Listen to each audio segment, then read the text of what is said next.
Brother Hugh asked me to do this tonight, and I'm nervous because I've never done it before. Y'all stand. Take your hymnal with you. 187. 187. I enjoy it when y'all open those pages. We're going to do all three of them. I come to the garden alone, while the dew is still on the roses, and the voice I hear falling on my ear, the Son of God discloses. And he walks with me, and he talks with me, and he tells me I am his own. And the joy we share as we tarry there, none other has ever known. He speaks, and the sound of his voice is so sweet, the birds hush their singing, and the melody that he gave to me within my heart is ringing.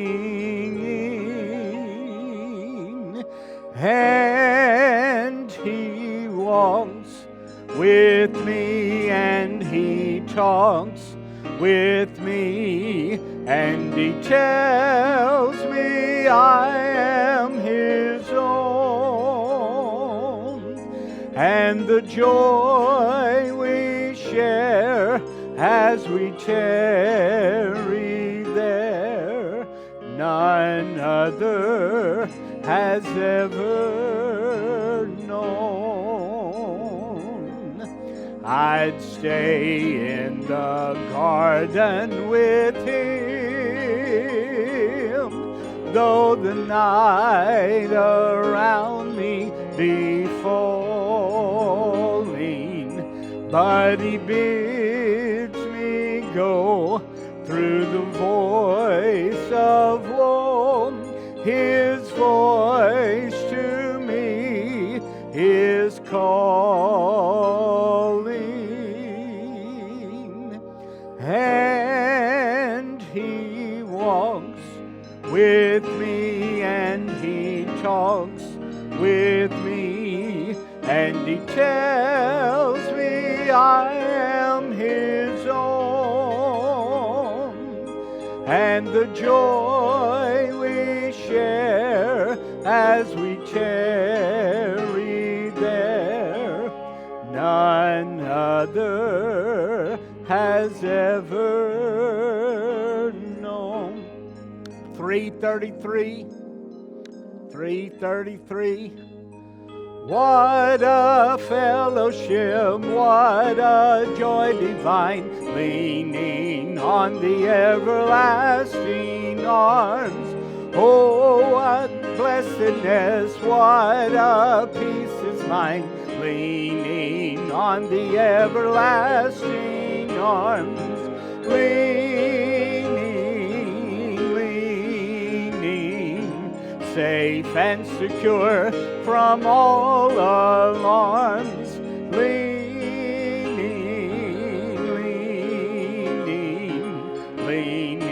on the everlasting arms.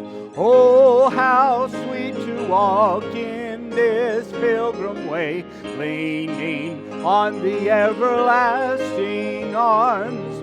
Oh, how bright the path grows from day to day, leaning on the everlasting arms. Leaning, safe and secure from all alarms. Leaning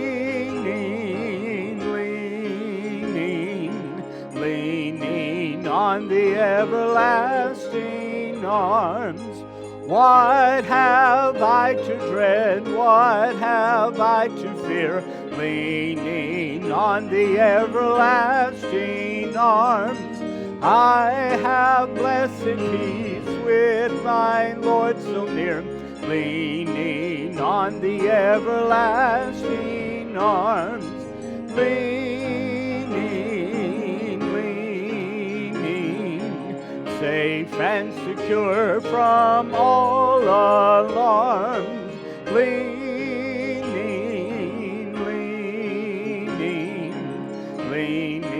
on the everlasting arms. Y'all have a seat.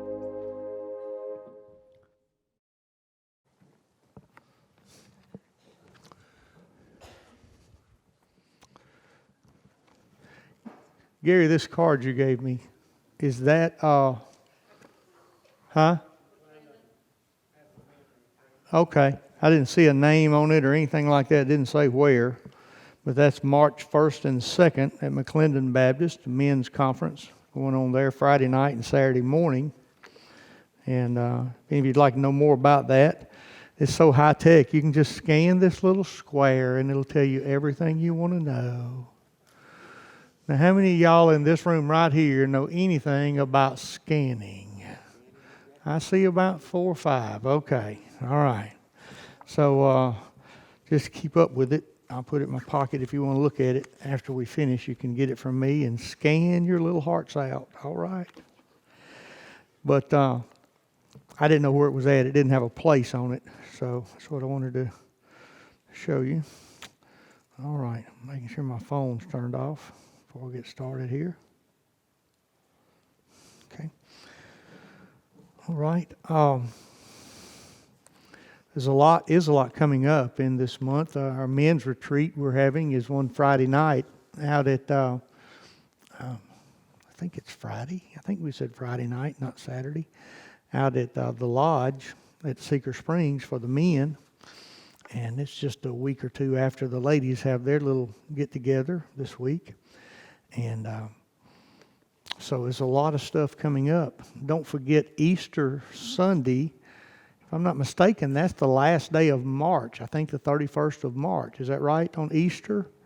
Don't forget that morning we have our sunrise service at 7, and then we have breakfast, and the men cook the breakfast. They do the cleanup. They do it all that day, and so it's usually a great day. We have our sunrise service, then the breakfast time, and then we have Sunday school and church and no evening service on that day. So Kathy asked me this morning, are y'all still going to cook? Oh, well, sure. One good breakfast we have. No, that's a joke. That's just a joke, all right? But it is a fun day. I appreciate all of our folks who do stuff. We had several men up here this weekend, and if you hadn't been back, we've got the playground gone. It's gone, and some dirt's been hauled in, but we've had a bulldozer back there, and it's all cleaned off, cut down to the right fall where the water can drain out of there. We're going to put gutters on the building. There's just several things we're going to do back there. And got a new beautiful play set that they've ordered to go in the center of that. And just a lot of things to do. And I was looking this morning at the people going out with the children to a children's church. And how grateful I am for people that are willing to serve somewhere. And then if you just knew the people that we have who are cooking breakfast and Wednesday night meals, just so we can come up here and it'd be a lot easier on us. And so I'm grateful for them. I'm grateful that they're willing to give those times. And then I think of the Sunday school teachers and those that work in the nursery and volunteer there. And it's just so much that we have people stepping up to do. And I want you to know as pastor, I'm very grateful for that. Were you going to say something? Okay. I thought you gave me a little signal like that. Did y'all like the sheik's wife's dress this morning? I told her, I said, baby, you look like the wife of a sheik. You got all them sheets wrapped around you this morning. I tell you what, I loved it. It was cute. It was very pretty. I wasn't making fun of her. No, I wasn't. I may have thought about it, but I wasn't making fun of you, Miss Dawn.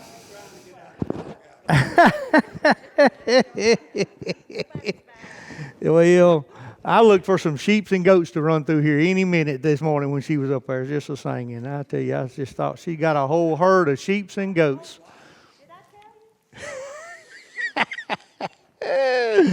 We have fun, stuff like that. I tell you what.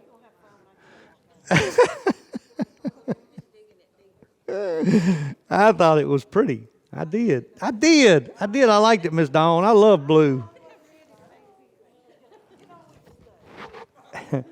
Well, just to show you how much I loved it, the sermon's about sheep and goats tonight. That's how much I loved it. Amen? All right, Daniel, turn me on back here.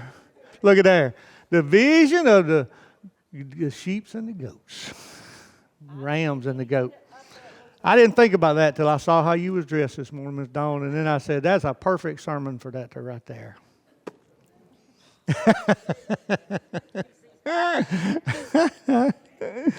I know it. I know. Mama's not here, so I'll be all right, but she's probably watching it on TV, so I'll be in trouble when I get home. Don't you pick on her no more. If she didn't see it, Miss Helen, you're not going to tell her, are you? Oh, you fibbing right here in church.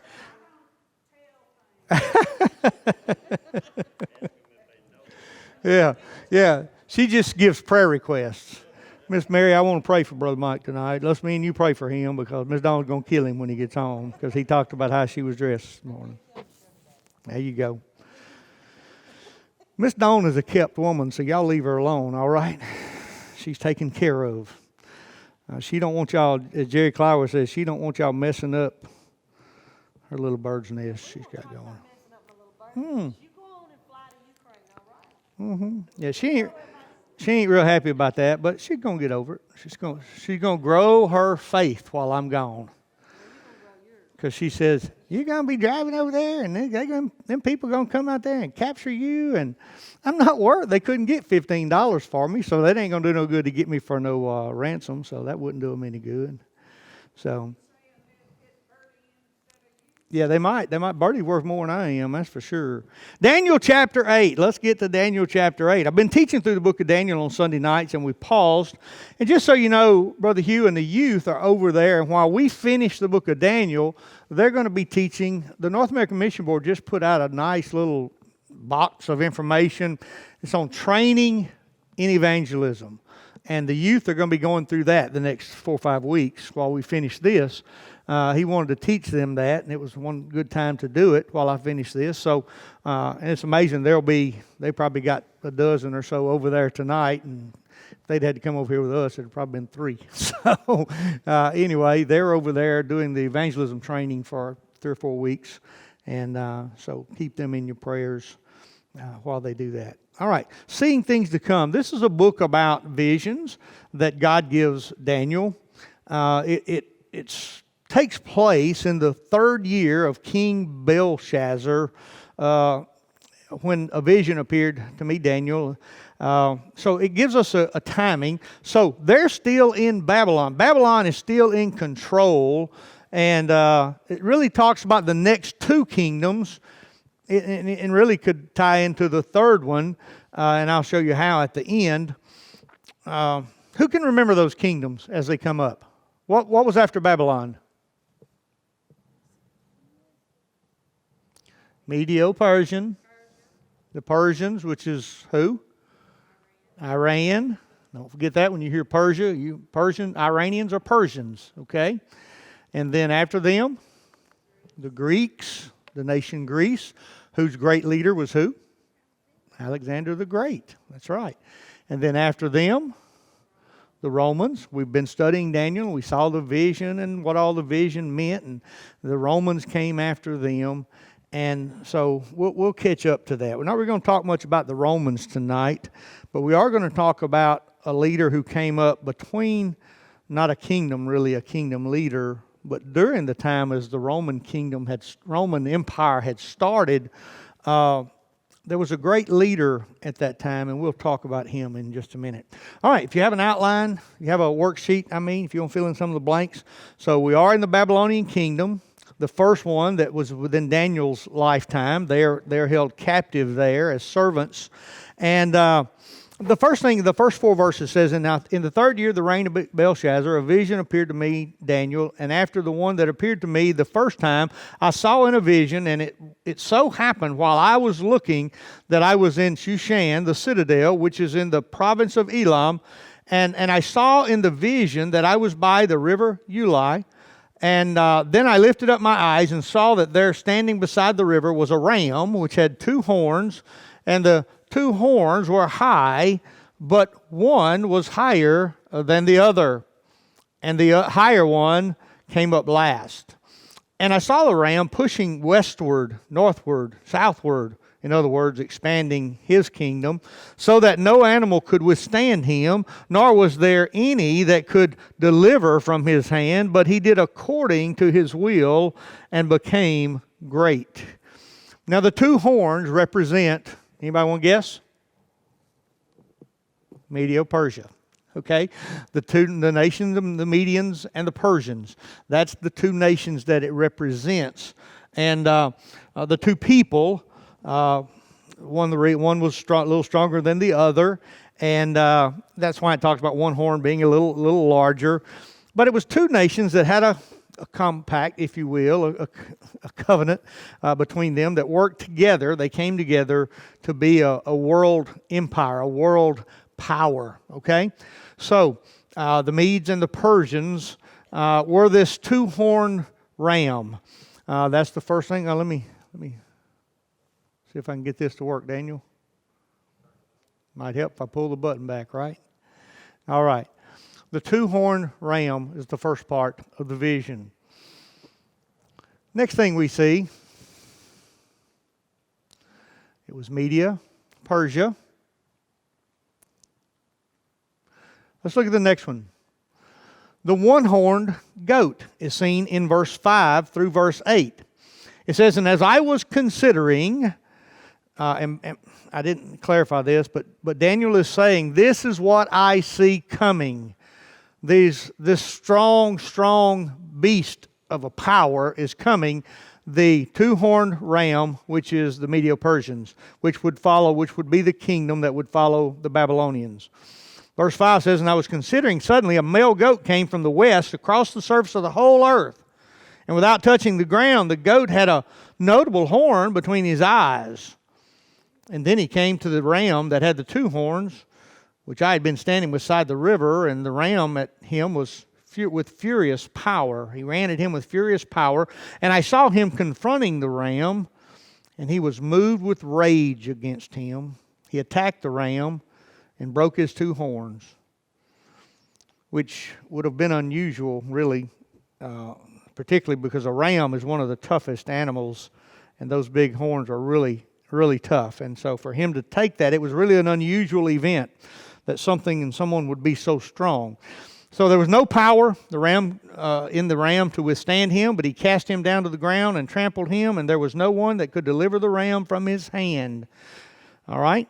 So, therefore, the male goat grew very great, and when he became strong, the large horn was broken, and in place of it, there were 4 notable ones came up toward the 4 winds of heaven. All right, this is talking about, the 1-horned goat is talking about Greece. The Greek nation, which was led by Alexander the Great, and that is that 1 horn that represents Alexander the Great. All right, King Alexander. The nation of Greece was one of the largest. I mean, under Alexander the Great, it was one of the largest empires ever. And do you know that he died at the young age of 32, I think it was, or maybe 33, I think it was 32. And when he was buried, who had conquered so much, when he was buried, I shared this with y'all recently, that he had his hands left. When they mummified him, they left his hands open so that everybody could see that when you leave this world, you can't take nothing with you. And that's what he learned, and that's what he stressed that day. Okay? So that's about Alexander the Great. Which now, if you've been with me in this study, if we were to go back to the previous chapters 2 and 3, we already knew this. This had already been revealed in the statue what nations were going to be next. It said in the statute, the head was Babylon, the chest area was the Medo-Persians, the waist and upper thigh areas was Greece, and the lower legs and feet was actually included in that, as was Rome, and then Rome kind of reconstituted later. We talked about a weaker nation later. But all of that was revealed back. So kind of why Daniel is seeing this much later, after Nebuchadnezzar, and here Belshazzar is king now, and Daniel is seeing this same information again. And you'll see he's got confusion about this a little later. All right, let's look at this. The fourth one begins in verse 9. This fourth kingdom, the four horns represents four kingdoms, which you will see those kingdoms right up there at the top. Listen to what it says. And out of one of them came a little horn which grew exceedingly great toward the south, toward the east, toward the glorious land, which means the Holy Land. And it grew to a host of heaven, grew to the hosts of heaven. And it cast down some of the host and some of the stars to the ground and trampled them. And he even exalted himself as high as the prince of the host. In other words, who's he talking about there? God. He's talking about God. And I'll give you all the spelling on that one that's not completed up there, so you can write that down, okay?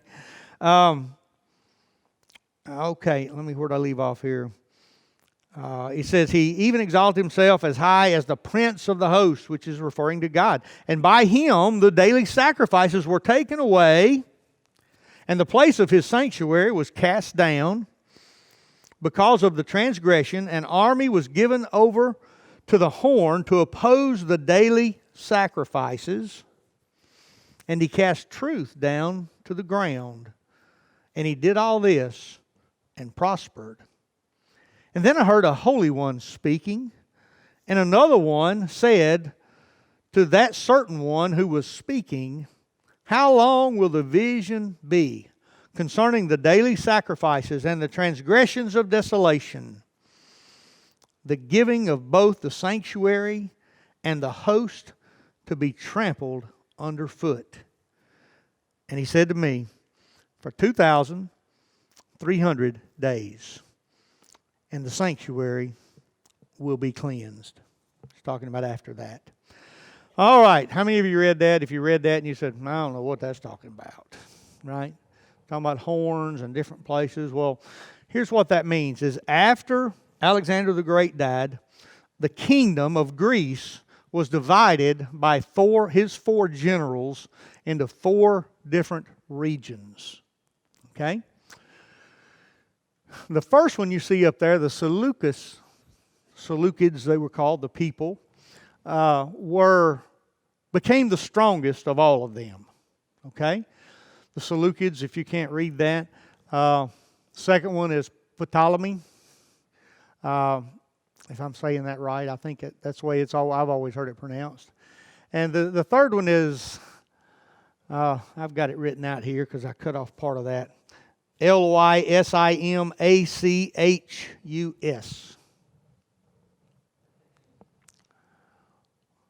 And then Cassander is the last two there are smaller. They're little smaller divisions.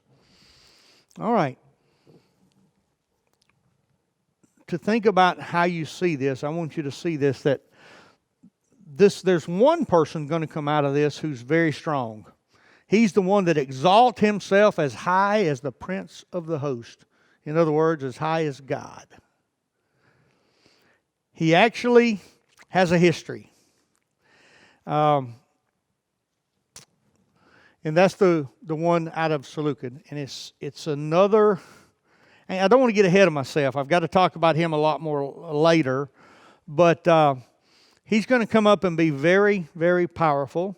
His name is Antiochus Epiphanes. You heard that name? Really? I thought maybe you were saying it because you knew something about him.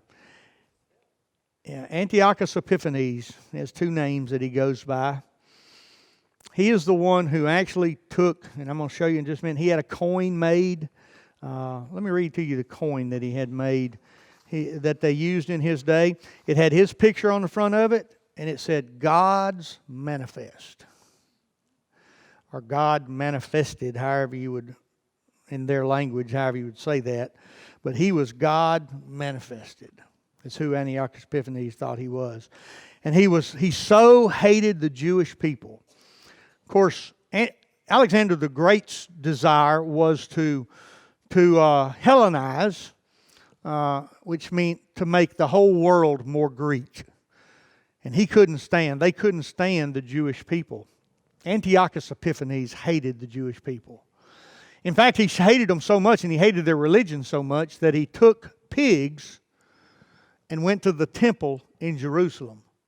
And he sacrificed pigs and their blood all over the altars and stuff there, which desecrated the temple, the sanctuary place where the sacrifices were made.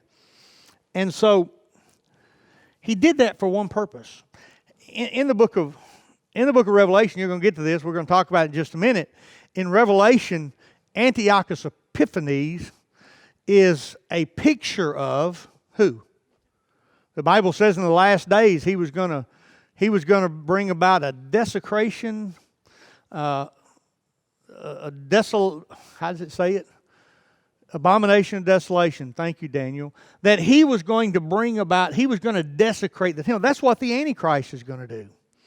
The Antichrist is going to come in and he's going to help the Jewish people rebuild the temple in Israel. It's not one there right now. In fact, there's a big old Muslim dome of the rock right there. And he is going to come in and help them in a covenant rebuild that temple. And when they finish building it, this is during the tribulation period, but who knows, it may start prior to the tribulation period. But after 3.5 years, he's going to go get on the throne of that temple, the worshiping place in that temple, and he's going to say, y'all been waiting on God? Y'all been waiting on the Messiah to come back? I'm here. Worship me. Okay? That's what the Antichrist is going to do. And Antiochus Epiphanes is a forewarning, because this happened. Antiochus Epiphanes, there's so much here, and I don't know how much you want to hear, but between the Old Testament and the New Testament, there were 400 years. 400 years. They were called the dark years, when they didn't hear from God. But during that 400 years, what went on was this story of Antiochus Epiphanes and all that was going on with these 4 kings over Greece, because he says, I'm going to bring them, and I'm going to give you the dates here in just a second about the 2,300 days. He said, I'm going to give you the dates of when that was. It was right like the 1st century BC or 2nd century BC. So it's right before the time of Christ. It's the time when the Greek culture is kind of coming out and the Romans are taking over. And of course the Romans didn't have a big problem with that. They were more for the Greek culture than they were for the Jewish thoughts and ideas and culture of that day. So the point is, these 4 generals took over. That was their names. That actually the regions that they governed were named after them. But we look at this today, and we're just reminded. And Daniel is really troubled by this. He's going to talk about this in a minute, how he doesn't understand. He doesn't understand why God is showing him all of this. And he was puzzled by that. And it's almost like he didn't have understanding, but I don't think that's what it means. He actually is saying, God, I don't understand why you're showing me that. What is this supposed to be? We've seen this already. What are you telling us? I think one of the things he's doing is he's preparing them for the years of suffering that they were going to face. He was preparing them for the fact that whatever they're going through, God knew about it already. And God had a plan, a big plan. And so, as we look at this, let's go back to where I was here. Let me go to the next slide. So, beginning in verse 15, there's what I told you a while ago. This is going to take place. The vision will be fulfilled when the sanctuary is trampled underfoot for 2,300 evenings and mornings. Now that's almost 7 years. It's just a little short, like a half a year short of 7 years. But you have to take this into consideration. A Jewish year, well, our year is 365 days. And a Jewish year, which is solar, is 360 days. Okay? So it's a 5-day difference in how they count years and how we count years. So that can make a difference for some of this time, the difference in the years. I can't get too far ahead of me because in the next few chapters we're going to talk about that 7 years. We're going to talk about God's timetable. We're going to talk about how long it is from this point until God cuts the Jewish people off. Over in the Gospels. He talks about there'll come a day that they'll be grafted back in. But God actually cuts the Jewish people off and He creates a new kind of tree, or He grafts somebody into this new kind of tree. Does anybody remember who that is? Gentiles? The church. That's the church age. And when God, who had been working with the Jews all these years, finally decides and says, hey, you guys just aren't going to get it. You aren't doing it. You're not taking the gospel and going with it like I wanted you to. Now I'm going to take that responsibility away from you, and I'm going to give it to the church.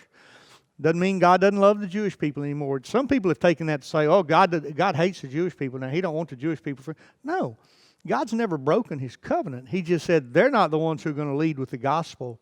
It's going to be the church age. Now there's several Jews that are part of the church age.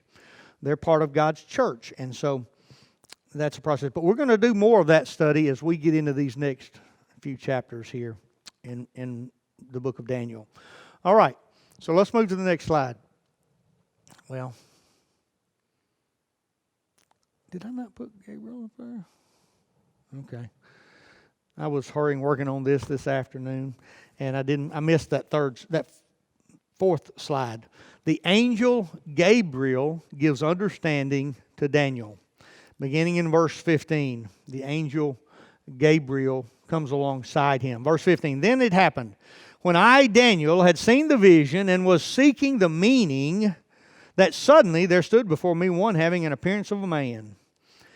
And I heard a man's voice between the banks of the Ulai, and he who called and said, Gabriel, make this man understand the vision. I wonder whose voice that was. I think it's another one of those pre-incarnate appearances of Christ, possibly speaking. God the Father dwells in an unapproachable light. Nobody's seen Him. We don't know. I mean, when you've heard Jesus, you've heard the Father both. They are one. But if you broke it down to the real details, it may very well be a pre-incarnate existence of Jesus Christ who speaks. He steps into that scene. He says, Gabriel, tell him what this is all about. So he came near where I stood, and when he came, I was afraid, fell on my face, as we would probably do, right? And he said to me, understand, Son of Man, that the vision refers to the time of the end.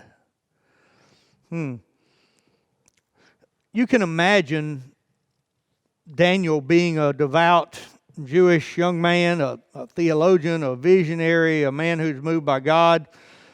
When he saw the desecration of the temple, that would have bothered him. That would have been troubling to him. But the angel steps in and says, I'm talking to you about the time of the end. Yeah, there's going to be a guy that's going to do this, but I want you to understand something here, Daniel. This goes way further than what Antiochus Epiphanes is going to do, which he didn't have any idea who that was at that time. But this is way further. He's giving us reference. He's tying this, I believe, from Scripture to the end, to the tribulation period. He's tying this to the Antichrist. And I believe it's so clear that because Antiochus Epiphanes is going to do the same thing that the Antichrist is going to do.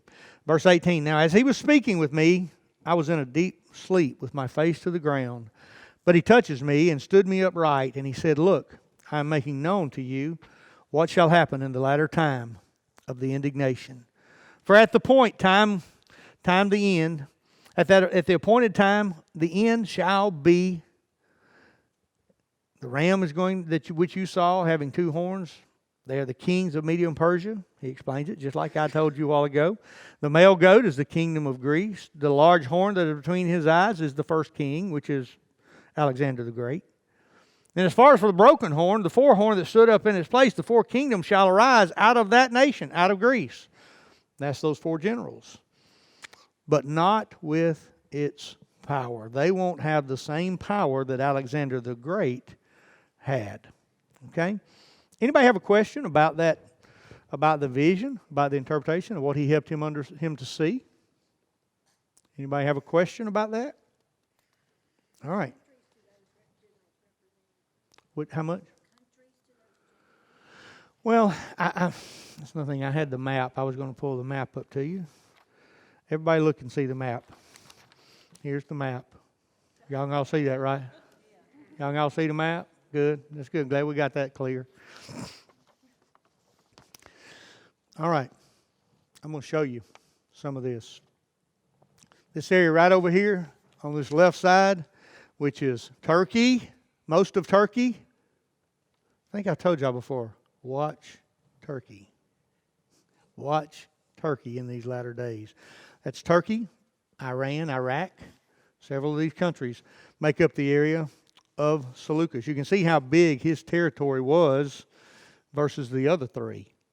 Okay? A smaller area. This is Ptolemy's area down here.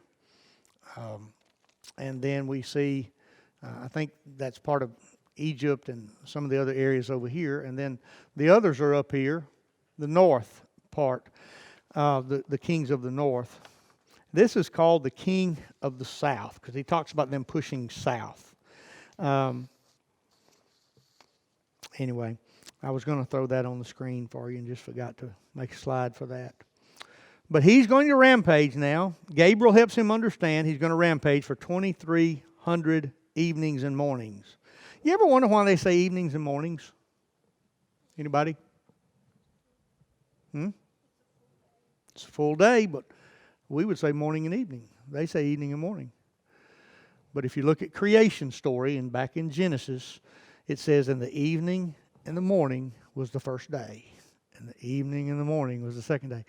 Because for a Jewish person, the day starts at 6 o'clock in the evening. Okay, it starts basically at sundown. The daily clock starts. Okay, that's why it's worded that way. Here's kind of a drawing of Antiochus Epiphanes, but the Bible says this about him in the last days. The coming sufferings of Antiochus and the Antichrist. That's what the last few verses are about there, beginning in verse 23.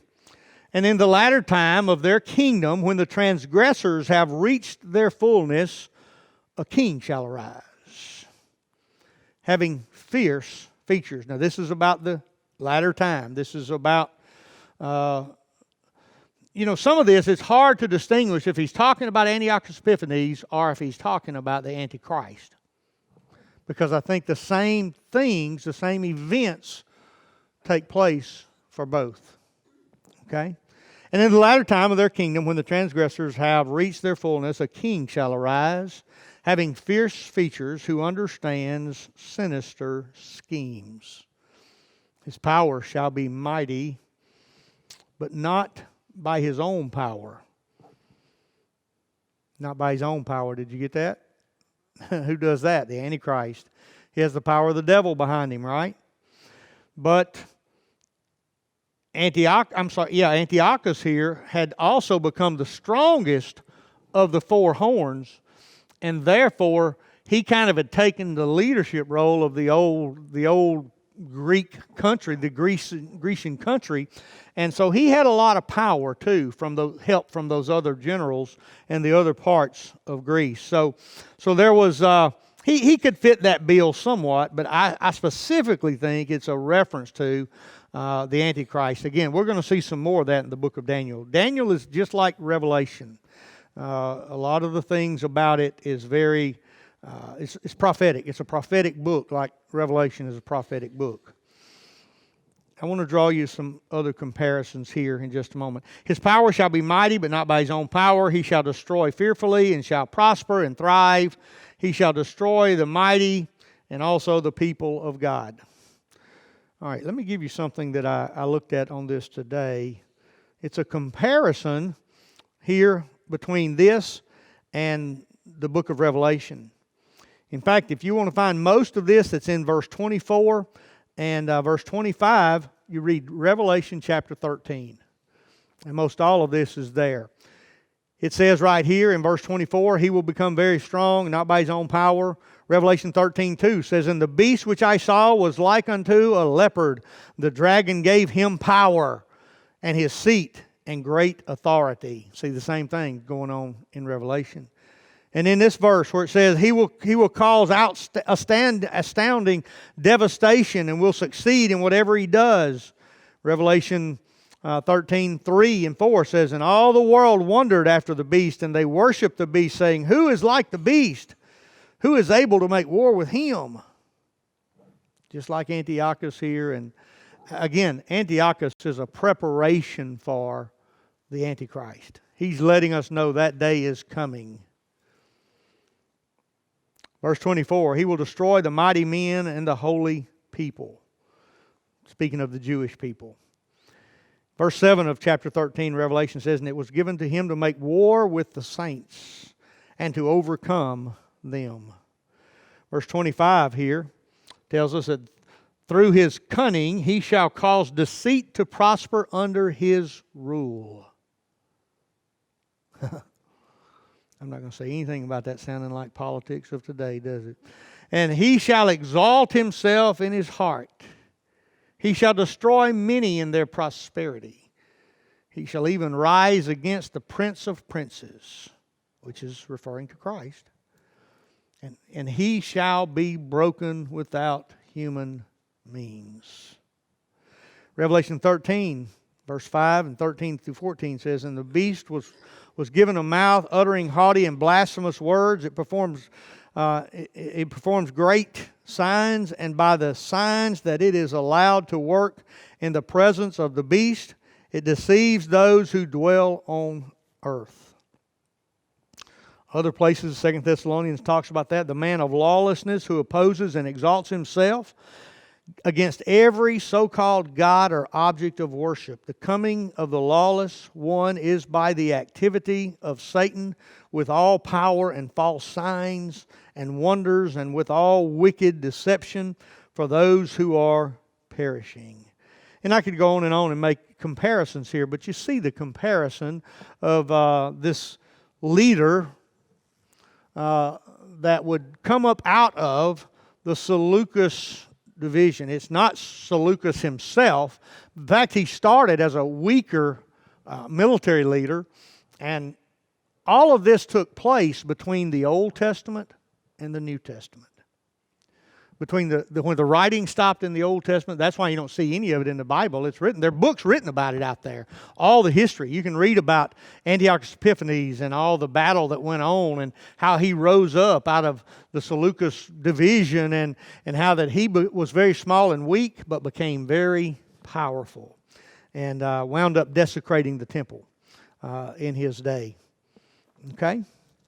All right, let's conclude with this, verse 26. And then the vision of the evenings and mornings, which was told, is true. Therefore, seal up the vision, for it refers to many days in the future. God told Daniel, just listen, I've told you all this. You can write it down, but seal it up. There's no need to really talk about it right now. It's coming one day, but I'm just letting you know what's coming. And I, Daniel, fainted and was sick for days, and afterwards I rose and went about the king's business. I was astonished by the vision, but no one understood it and understood why it got offered other than him, because the angel made sure he understood it. All right? I think that's all you'd be interested in right now. Let me give you the dates, that the time period that he did what he did there in the temple when the temple was desecrated. The 2300 days began on September the 6th, 171 BC. September the 6th, 171 BC, and it went till December 25th, 165 BC. Okay? It's about 6.5 years. And I say there's a difference in the time. How long does the tribulation period last? How long is 7 years? No, it's a tad longer. Like I say, it's a difference in the calendar, I think, in counting days. It's actually 2555. 2,555 days in 7 years. 365 days a year. Okay? So you can see it's pretty close. We're talking about a time period here that the devil's going to have his way. And Antiochus is an example of that. I'm sorry. The last blanks on number 5, it's just Antiochus and the Antichrist. Questions or comments? You don't have any? Good. The stupid one. Yeah, just a drawing from. It's based upon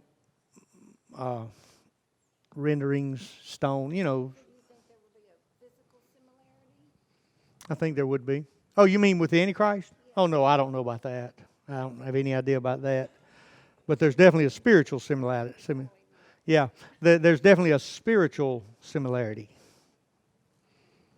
Okay? Anything else? All right.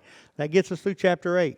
We'll have some more things revealed in chapter 9. There's a lot of things revealed. We see some things. I think it gets a little more specific with some of the days that are set out there, which he begins to talk about the halfway mark through when he talks about, he's going to start talking about in chapter 9 about the 62 weeks. And Messiah shall be cut off, but not for himself, and the people of the prince who is to come shall destroy the city and the sanctuary, and the end of it shall be with flood. And so there's a lot of things going to start coming up here now that talks about the 7-year period, midway of the 7-year period. How do we get the 7-year period? The 62 weeks is actually, it's talking about 62, there's a word for it, I'm just going to say times 7 days a week. So you add that up, and when you come to the end of this, you'll see there's 7, and that's the Jewish calendar. That's the years that God's going to come back and that God has left on the Jewish calendar up to when He cuts them off. And after He cuts them off, He's going to give them one more chance. And He's going to come back. Even Romans says He grafts them in to that tree, His family tree. And there's 7 years left. 7 years. That's all that's left. And that'll be during the tribulation period. That's why I've never believed, I never believed that I think the church is going to be raptured out, because the 7-year tribulation period is not for the church. It's not for the bride of Christ. Punish the bride for 7 years. It's for the Jewish people. And God's going to finish counting down that calendar with the Jewish folks during that 7-year tribulation. That's what they'll have left. I believe that's what they have left today on God's timetable with the Jewish people. 7 years left. And who knows when that's going to start. It could start any day. Question? I may not be able to answer it, but you can ask it anyway. All right, let's stand and we'll be dismissed. Y'all, I don't know. I see several of you covered up. It might be too cold for you in here. If it's too cold, see some of these guys, tell them, cut it down. I don't know. But see, the problem you run into is some folks are cool and some folks are not cool. You know, wait a minute, cool is not the word I'm looking for. Cold. Yeah, they don't. Just because you wear a blanket doesn't mean you're cool. You can be non-cool and wear a blanket. All right, let's close with a prayer. Father, thank you for today. Thank you for a chance to come together and study the book of Daniel. And God, it's hard. Some of this is, it's confusing for us even, as it was back in Daniel's day. And help us, Lord, to understand it the best we can. To not be dogmatic that everything we say and do we know, because, Lord, there's just so much there that we don't have all the information. But we have a lot of good information here. And Lord, help us to just grow, that we may see what's coming, that we may understand it better. Your plan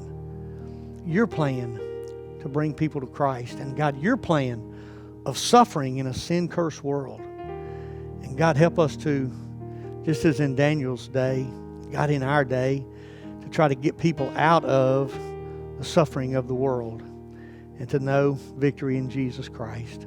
Thank you for what you're doing. Thank you for showing us this, Lord. And we give you all praise in Jesus' name.